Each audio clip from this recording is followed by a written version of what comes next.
Welcome, everybody. Happy Monday. Thanks for attending. We appreciate it as always. Got some good stuff for you today. We're going to talk about upgrading your mental software. So I've been working on some different sales skills now for the past, I would say probably really concentrating the last couple months. And it's just fascinating when you're really looking at the um, sort of the science behind everything. Like, how do you persuade people in a good way? What brings people over to your side of belief? What happens when they hesitate? Things like that. So it's just been so awesome, honestly, learning all this. So I'm going to be training you guys on some of it because I just think it's that good. And I think we all can use sales skills because isn't it funny that in real estate, we're not really taught sales, like true sales skills. You kind of had to go back to, um, I don't know, like Zig Ziglar or um, Tom Hopkins or, people like that, if you really wanted to sort of learn these sales skills. So I just think it's so interesting to learn, like I said, the science behind it. And one book that I love is called The Power. Oh, shoot. Now I just forgot it. It's by Charles Duhigg. I got to find it on my Audible, but it has a lot of sort of that science and the mindset behind decisions and why we do what we do. Um, I got to look it up now. The Power of Habit. Oh my gosh. But he talks about like how we build habits and why. And that actually has a lot to do with our own belief system and how we communicate. And so that's why I love all of this and kind of putting it all together. So you'll see it here in the weeks to come. We'll keep kind of going over these different things. So today we're going to talk about, let me get back to my slides here. We have a couple announcements first. So let me get this big for you guys. Okay, lovely. Can you watch the waiting room? Oh, you probably can't let them in. Let me just make one adjustment quick, guys. So we don't have all these waiting rooms. Oops. Oh my gosh, they changed the Zoom thing again.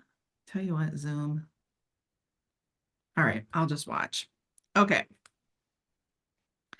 Let's get into it here.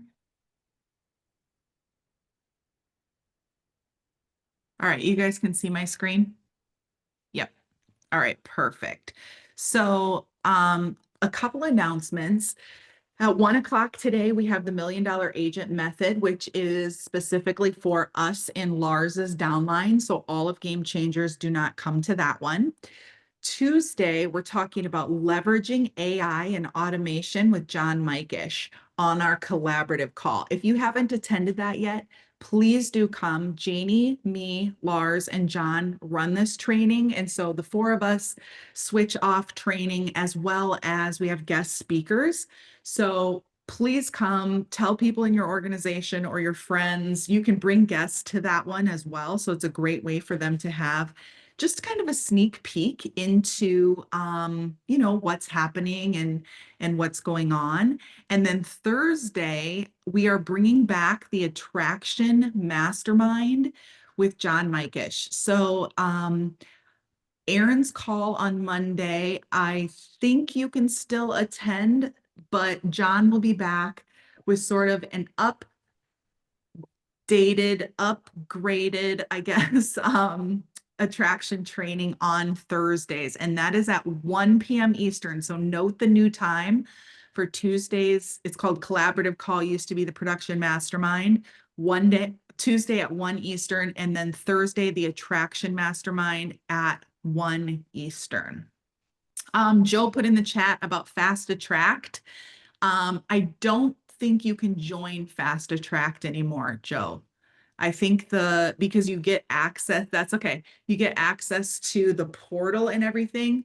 You guys would have to message, um, let me see. I would message Brian Ellington, I guess, if you want to try to get into Fast Attract, but I believe it's closed as of this morning because you had to catch up on everything. But anywho, Joe gave you the Zoom link. Drop in there if you can. All right, next, the couple announcements. How many of you have chosen your CRM? You've like went and replied either to the email or I think that's the only way to do it, that you're having your CRM that you want if it's not KV Core. Okay, if you have not done that, go back through your emails, search CRM of choice. You get to choose between Lofty, you get to choose between, let's see, Lofty, KV Core, which is now called Bold Trail, and Closer. I think it's called Closer is the other one, but check your email. They have trainings on all of them, and that way you can pick the one that you want. Also, if you didn't see the latest email, we have now in our Canva Enterprise basically a chat GPT called Google's VO3. And so it's an AI video and audio generator that's normally like $250 a month that we get for free. And so it's through our Canva partnership. So if you go into Canva Enterprise, it should be in there for you. Otherwise, you can check your enterprise part as well. Close. Thank you, lovely. It's called Close and Lofty. Perfect. All right. Any questions on any of that? No? All right. Perfect. Oh yeah, RJ, you have to log into the school platform and then you will have the calendar and the Zoom links for that as well. And it looks like Joe put it in there too, but you'll get that from the school platform. So make sure that you log into there. Okay, announcements. We have Luis from Austin, Texas that joined us and Melissa from Massachusetts. So welcome to both of you. Congratulations. We're excited to have you here at the network. All right, so let's get started. Grab your notebooks because you're going to want to take some notes here. So let me get to...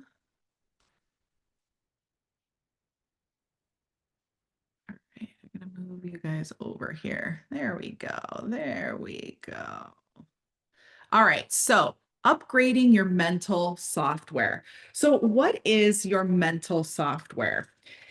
Your mental software is actually a set of beliefs, thought patterns, and skills that shape how you process information, make decisions, and take action.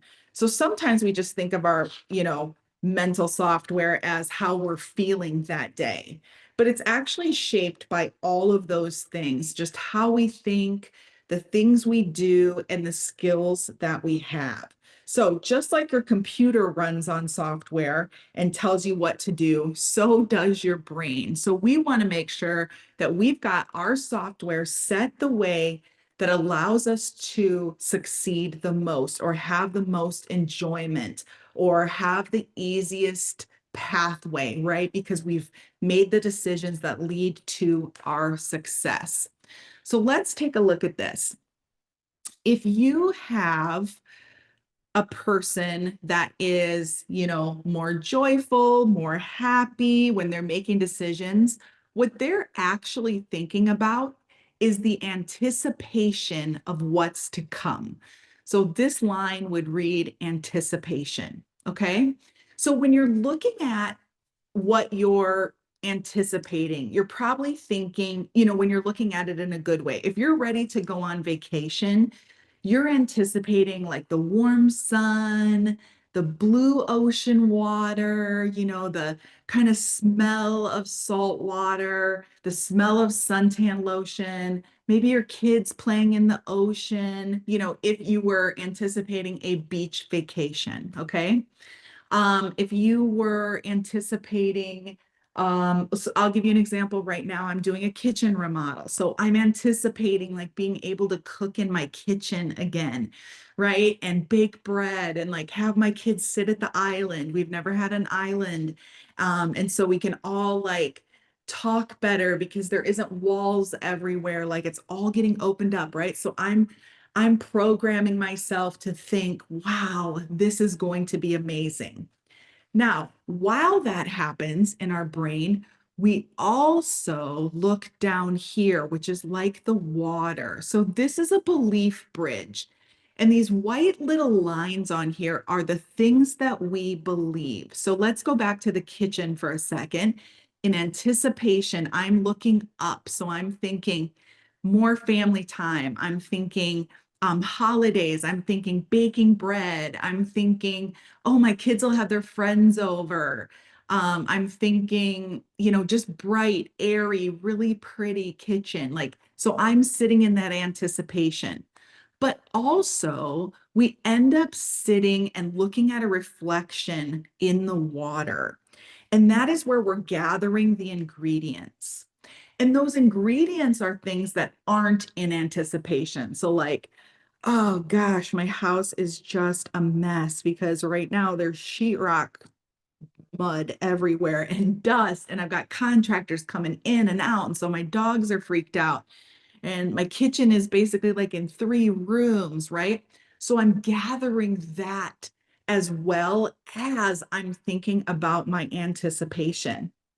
So when you're looking at persuading someone or selling someone, we would look at this part, this water, as the logic. And we would look at the anticipation part as the emotion. And we know that we all buy from emotion. We may need some of these logistical things, but we really buy from emotion. So if you think about it, if all we said was we sell houses, like we sell, in this neighborhood, we sell in this price range, we sell X amount of homes, right? We all kind of like shut down and we're like, yeah, all realtors like to tell each other is, how many homes you sold, your volume, things like that, right? That's this logistical stuff. That doesn't sway anyone to listen to you, to believe what you're saying, or you. It doesn't all it does is instill knowledge. It doesn't instill that drive that you're looking for to achieve. So when you're looking at the anticipation part, the emotion part, that's when we tell stories and we're talking about what it takes to. So let me give you an example. If you're, selling a home, instead of saying like, oh, they bought a home in, the gorgeous Heather Ridge neighborhood, you'd say, oh my goodness, my clients are beyond excited. Their kids are playing in the backyard. They've already met friends on the street. They just love this neighborhood because now they feel like they're part of a community. That's a lot different. That's the payoff, right? That's what they got from it. And that's what sells your emotion. So when you're thinking about upgrading your own mental software, if you're really caught in the logistics, you really can sort of drag yourself down. You have to, they say like, what is your why? Start with your why. That's part of that emotional framework that helps you believe in that payoff that you're creating for yourself. So let's take a look at what is your current mental software. So number one, what are your automatic thoughts? These are your default settings. This is like what you automatically think. So maybe when there's a new opportunity or a problem, you kind of have, we all do, we have this like set of immediate thoughts about something. So if someone says, oh my gosh, I have this new opportunity for you, you might go, oh my gosh, what are they trying to sell me? Or like, oh, they're wasting my time, or oh my gosh, I'm gonna have to pretend to be interested. Or maybe you're a person that's like, ooh, what is it? I'm really excited to hear. Like, gosh, I love like thinking about new ideas and new opportunities. Like, what is it that your default setting is at, right? If we're thinking about software. Then number two, how do I react to opportunities? Is it fast or slow? This also goes toward that growth mindset or the limited mindset, right? So if you're a person that thinks and thinks and thinks and thinks and thinks and thinks, then you might be a little slower to react to an opportunity. Nothing wrong with that. That's just your current mental software, right? And just so you know, if you're a person that has to analyze it again and again, then that is going to be projected in how you communicate as well. So if you have maybe this, okay, here's a good example. On the agent leadership meeting a couple weeks ago, they were talking about a person that kept sort of stalling. They wanted to come to EXP and then they sort of like withdrew and wanted to come and withdrew. And it was like this pattern, like this constant pattern. Well, come to find out, and this came from the person who was recruiting them, said, you know what's funny? I realized that because I wanted to give them space, I was actually creating their stall for them because I just kept saying, you know what? I don't want to bother you, or go ahead and think about it, get back to me. And they felt like they would be pushy if they would reach out. Now, I can see where that could happen as well. But to the person that was coming over, they had said, you know, I wish I would have just received the information a little more succinctly or been shown the value a different way so that I could have made my decision sooner, which is probably most of us, right? We're like, man, when this person explained it to me, it made sense. Now, either that was the right timing or maybe the person that we heard it from before, we didn't actually believe. We couldn't get over that belief bridge to how this is going to make sense for me. Okay, number three, what are my beliefs about success and money? So, this is your financial operating system. If you believe that money is the root of all evil, that success only comes to those who steal it, um, or maybe you think, you know, money gives me the opportunities that I'm looking for in my life. Success means I'm leaving a legacy for my family. Like, whatever your financial operating system is, again, that is how you communicate. So, this all comes back to we think it's our own beliefs, but actually, it's how we are portraying things to other people. So, number four, how do I handle rejection and failure? So, this is your resilience system. I know when I was a lot younger, I had this client actually that was referred to me, and I did a ton of business with this company. Okay, I was like their main agent. They were bringing in high level engineers all the time. They were really sort of my niche. And one of the clients, you could just tell his wife did not want to move here. And so the first tour they came and I showed her around and we looked at houses and they were looking at high-end houses. Um, and what was interesting is she just kept finding fault in everything in the city. Like there wasn't enough of an art scene. Neighborhoods didn't have like Santa come and the kids exchange gifts. And I mean, just like it was like all these things she would sort of come up with. Well, lo and behold, it was really going downhill, obviously. She hadn't moved here yet. We hadn't found him a house. And one day I knew this house would be perfect for him. But we were already like hanging on by a thread where neither one of us wanted to work with each other. And so I called him and I said, I found the house that you guys would love. And I usually don't say that, but I literally knew this, what I knew they'd love this house. And he said, well, I think we're going to go a different direction. And I said, I completely understand, but this is the house that you guys are looking for. I'd love to show it to you since, I'm still your agent. I know we're going to be basically like we were ready to part ways that day anyway. And so he said, yeah, send it over.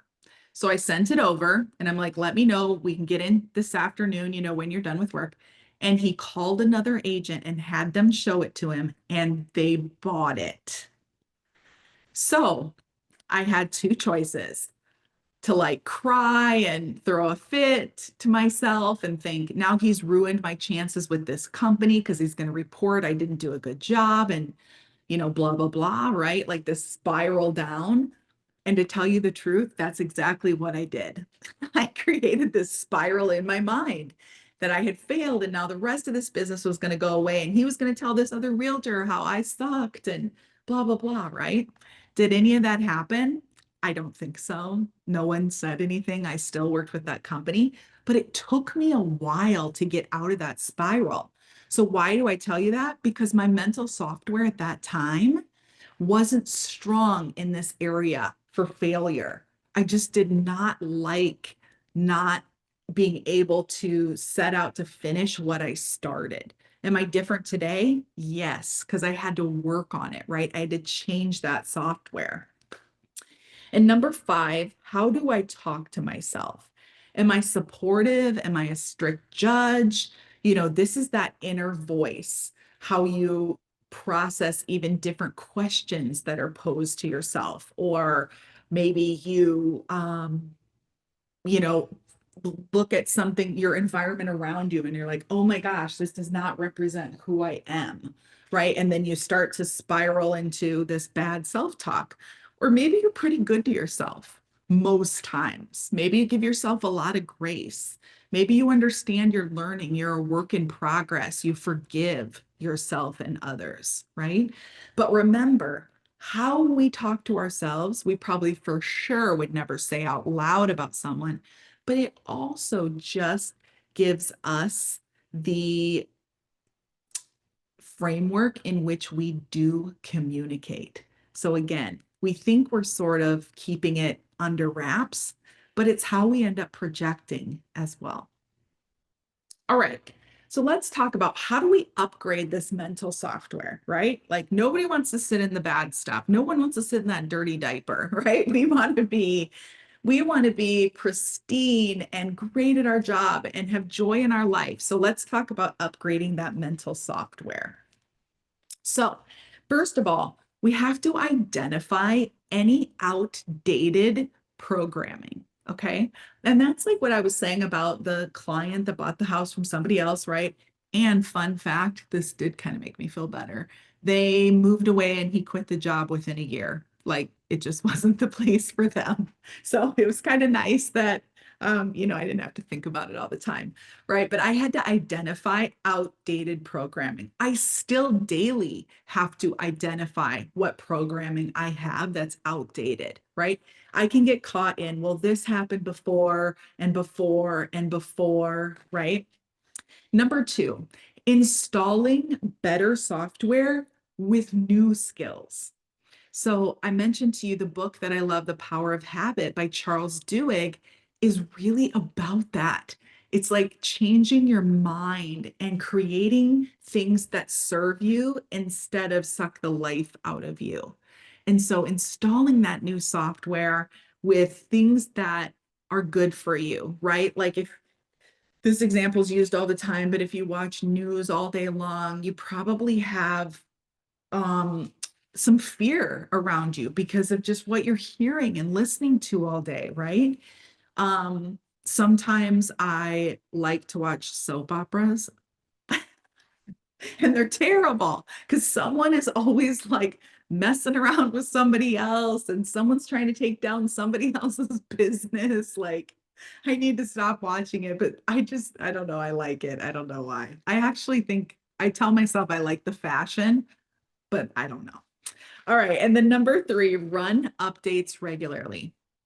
And so that would be watching the right things, reading the right things, making sure your friend network is the right network. We know this network's the right network, but maybe your friends, maybe you have to let go of some people in your life that just aren't supportive, uplifting. They don't see your dream and they're definitely trying to crush it all the time because that will happen, right? We've all had it many, many times. But when you know that and you're starting to be aware of it, you can change it much more quickly. Okay, so there's three types of knowledge that we have to have in order to use our upgraded software in terms of persuading others to move with us. So that could be in our sales job, it could be in our recruiting portion, it could just be how we're communicating with others. So let's talk about these three types of knowledge. The first one is product knowledge. And this is the area you have to know the most about and the area you'll speak the least about. Okay. So when you're talking to someone and you are trying to articulate your value, most times we may talk in terms of, I can save you money. I can save you time. I'm an expert. I've sold X amount of houses. I know how to handle every situation, right? That would be product knowledge. But you are not the expert of your product because of your product knowledge. You're the expert when you take your product knowledge and you tailor it to give people what they want, right? Which most of us are just really good at, right? So, like the neighborhood example that I gave, you're not just selling them a house for, 97% of list price. You're selling a home to a family that's now going to build all their memories, see their kids graduate there, and one day bring their grandkids home too, right? Just as an example. All right, the second type of knowledge is the payoff knowledge. This is really what people are going to get from what you are selling them. So the payoff of the product and then the payoff of what they get everywhere else. So again, using that example of buying a house versus memories, or here's another example. Let's talk about local honey. Okay, I was at the farmer's market this weekend. And so there was a booth that had somebody selling local honey, right? And so I walked up and they were like, "Oh, are you interested in the honey?" And I was like, yeah, I'm just kind of looking at it. Looks like you have a lot of different flavors."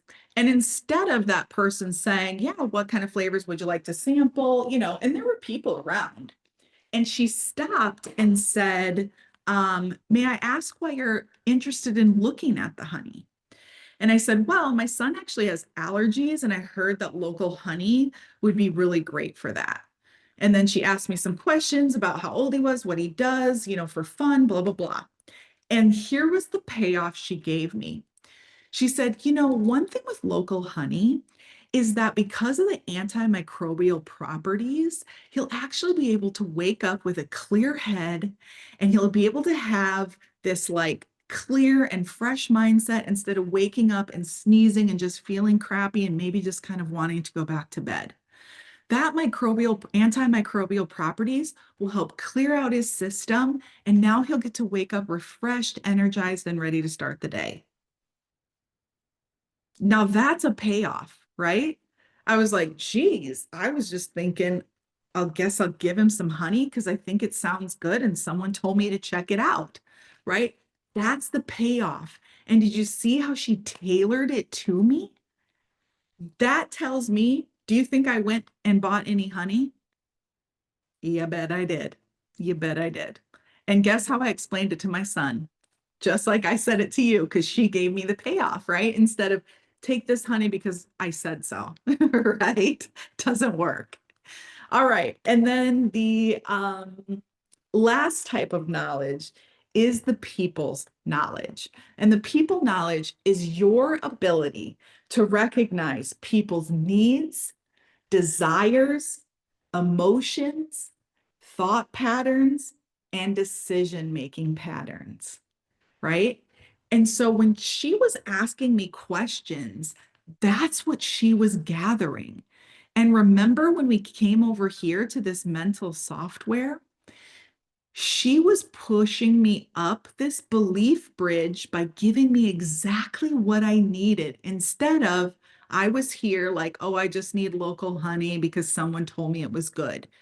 She was like, let me tell you some things that would help your son. Like, this is what he's going to experience. This is how he's going to feel. Don't you want to see him like wake up, happy instead of sneezing all over the place? Like, yes, of course.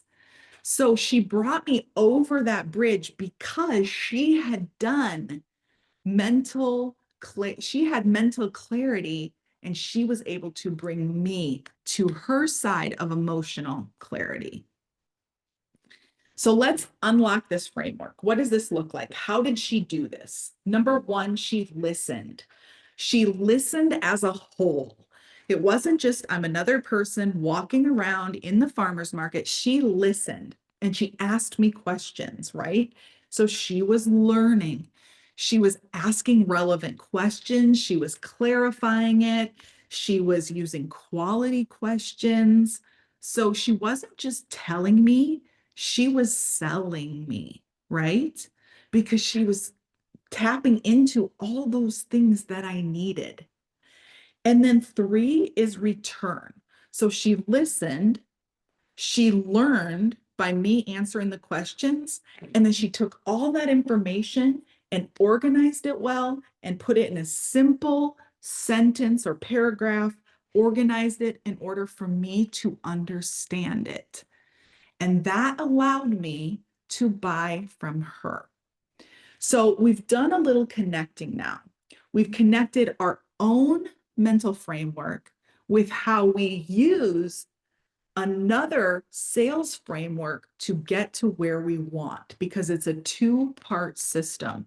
You can't have mental clarity and live in anticipation without having some of the knowledge about your product, right? But you can't give someone the payoff of your product, which is homes or EXP, or maybe you're a developer or whatever it might be, if you don't connect those dots and listen, learn, and return. We've talked about this before, right? The listen, learn, and return. So hopefully you've gotten some great information from this in order to upgrade your own mental software, as well as being able to use it in your sales skills every single day. All right, so let's open it up. Are there any questions or thoughts or anything you want to share?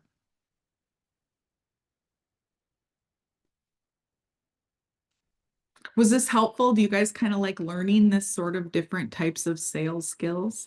Yes, I was just going to say, hi, everyone. This was um, such a fresh glass of water for me because sometimes I was just telling to a friend, you get so decluttered with so many things and you feel like the one thing is what works. And then you just have to shift it up a little bit. Yeah, I thought that was so good, the lady from the farmer's market, because it just happened so smoothly. I It know. wasn't, you kind of like went like a little, you know, how do you call it? Like a little lamb to the like Yeah, she it was just leading me. that it happened like that, like nothing, you know, Yeah, and nothing. I had stopped by there was another person that had like local honey with their like vegetables and stuff like that. And they were really busy too. So I didn't even expect her to do that because, there's like a million people and it was 103 degrees. So, Wow. but she did a really great job. And now she's like my honey person. I'm like, Yeah. every I time. mean, I think what we can do in our line of work, I feel it's the same. My mom used to say, "Oh, it's the same food in different plates." Like once you educate and teach your client about the process and what to expect and the expectation, and of course the communication consistency. I think that's what okay, I understand, because I feel like it happens with me too and all of us. Like when you don't understand something and you're not so clear about it, that's where the hesitation happens. And then anything can happen in the middle that can sour the deal Yeah. or whatever. So, Yeah, thank you. totally. Yeah, you're welcome. Yeah, Joe put something good in the chat. Facts tell, stories sell. Totally. Yes.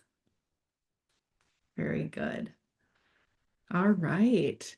Anything you wanted to mention, Janie? Anything I didn't go over? Any announcements or anything?